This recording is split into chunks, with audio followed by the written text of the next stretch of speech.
Искаш ли да спечелиш всички тези кутии с козметика?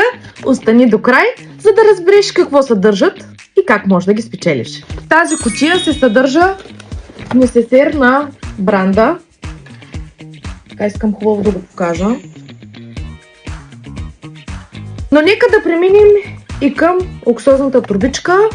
Името на бранда в превод е Осмото чудо. Хич няма да се опитвам да ви го казвам на английски, защото ще се изложа. Това е ясно. Личи се, че кутията е използвана, защото наистина я използвам. Това вътре е околочен крем. Искам само да ви покажа как се сваля. Много готино. И само край на падналите капачки, на търсенето на капачки. И това адски много ми харесва. Само гледайте. Цак и цак. Първо и много важно нещо, което да вметна, е, че тази козметика е създадена за българската жена, за българската кожа и за българския климат. Няма нищо общо с азиатската козметика. Не, че тя е лоша, но в доста големи стъпки, които са 7 стъпки примерно или по-малко, и трябва да се купите продукт за всяка стъпка, което поне според мен чисто финансово не излиза изгодно. Нека да поговорим и за състава.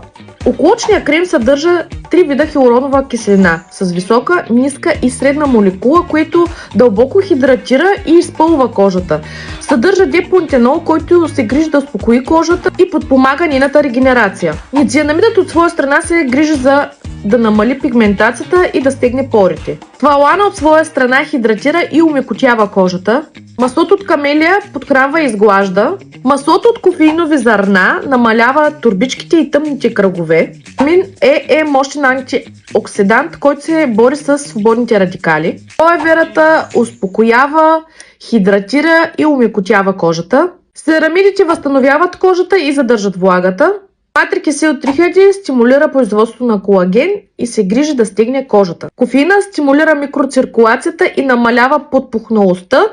Азиатската центела успокоява, регенерира и се грижи да подобри състоянието на кожата. Аз наистина нямам продукт, който съм си купила с азиатска центела и до момента да не съм била доволна. Мисля, че много от вас са ползвали козметиката на Skin 1004 и съдържанието на азиатска центела според мен си оказва своето въздействие.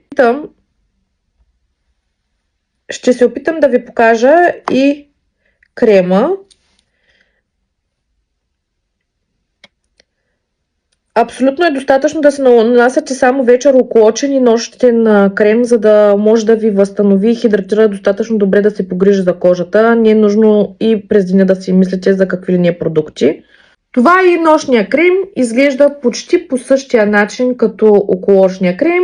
Затваря се по